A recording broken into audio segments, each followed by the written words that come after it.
అనగనగా ఒక పల్లెటూరులో రాము అనే యువకుడు ఉండేవాడు. రాము పేదవాడైనప్పటికీ చాలా మంచి మనిషి. అతను ఎప్పుడు ఇతరులకు సహాయం చేయడానికి ముందుండేవాడు. ఎప్పుడు 10 మందికి మంచి చేయాలని, 10 మందితో మంచిగా ఉండాలని కోరుకునేవాడు. కానీ అతని మంచితనాన్ని కొందరు బలహీనతగా చూసేవారు. వారు రాముతో, ఏంటి రాము, ఎప్పుడు అందరికీ మంచి చేస్తావు, నీ సంగతి ఎవరు చూస్తారు అని వెటకారం చేసేవారు. అయినా రాము పట్టించుకోకుండా తన పని తాను చేసుకుంటూ ఉండేవాడు. మంచికి ఎప్పుడు మంచి జరుగుతుంది అని బలంగా నమ్మేవాడు. ఒకరోజు ఊర్లో పెద్ద వర్షం పడుతుంది. రాము ఇంట్లో పాపం అతని ఇంటి పైకప్పు పోయి అక్కడి నుండి నీరు కారిపోతూ ఉంటుంది. అప్పటికే అతని దగ్గర డబ్బులేమీ ఉండవు. ఇక ఏం చేయాలో పాలుపోక బాధపడుతూ ఉంటాడు. అదే సమయంలో ఊరి బయట ఉన్న నదికి వరదలు వచ్చాయని, ఒక పెద్ద ఆయన వరదల్లో చిక్కుకున్నాడని తెలుస్తుంది. అక్కడి వారందరూ భయపడిపోయి సహాయం చేయడానికి వెనకడుగు వేస్తుంటే రాము మాత్రం ఏమాత్రం ఆలోచించకుండా వరదలో దూకి ఆ పెద్ద ఆయనను కాపాడుతాడు. ఇక ఆ పెద్ద ఆయన ఎవరో కాదు, పక్క ఊర్లో ఉన్న ఒక ధనవంతుడు, పెద్ద భూస్వామి. ఆపదలో ఉన్న తనను కాపాడిన రాము మంచితనానికి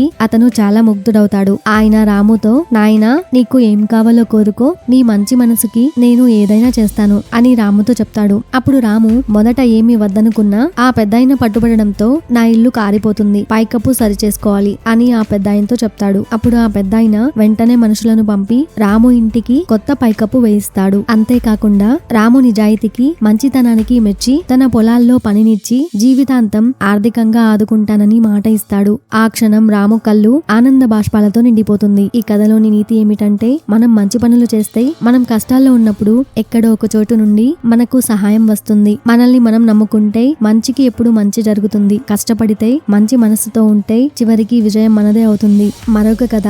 ఒక చిన్న పల్లెటూరులో రవి అనే బాలుడు ఉండేవాడు. రవికి చిన్నప్పటి నుండి పరుగు పందాలంటే చాలా ఆసక్తి. అయితే అతని కాళ్ళు కొద్దిగా బలహీనంగా ఉండటం వల్ల అతను ఎప్పుడూ పరుగు పందాలలో గెలవలేకపోయేవాడు. అతని స్నేహితులు తరచుగా అతన్ని ఇలా ఆట పట్టించేవారు. రవి, నువ్వు ఎప్పటికీ పరుగు పందాలలో గెలవలేవు, నీ వల్ల కాదు అని ఏడిపించేవారు. ఈ మాటలు రవిని నిరుత్సాహపరుస్తాయి. అతను ఇక తన కలను వదులుకోవాలని అనుకుంటాడు. అలా ఒక రోజు అతను బాధపడుతూ చెట్టు కింద కూర్చుంటాడు. అక్కడ ఒక పెద్దాయన రవిని గమనిస్తాడు. ఆయన రవి దగ్గరికి వచ్చి, ఏమైంది బాబు, ఎందుకు విచారంగా ఉన్నావు అని అడుగుతాడు. అప్పుడు రవి తన బాధనంతా ఆ తాతయ్యకు ఇలా చెప్తాడు. తాతయ్య, నేను పరుగు పందాలలో గెలవాలని కోరుకుంటున్నాను, కానీ నా వల్ల కాదు, నా కాళ్ళు బలహీనంగా ఉన్నాయి అని చెప్తాడు. అది విని తాతయ్య నవ్వి రవి భుజం తట్టి రవితో ఇలా అంటాడు. విజయం అనేది నీ కాళ్ళలో కాదు, నీ మనసులో ఉంది. నువ్వు చేయగలనని నమ్మితే నువ్వు సగం విజయం సాధించినట్లే. నీ మనసులో నువ్వు బలహీనంగా ఉన్నావని నమ్మితే నువ్వు నిజంగా బలహీనంగానే మారిపోతావు. కానీ నువ్వు చేయగలనని నమ్మితే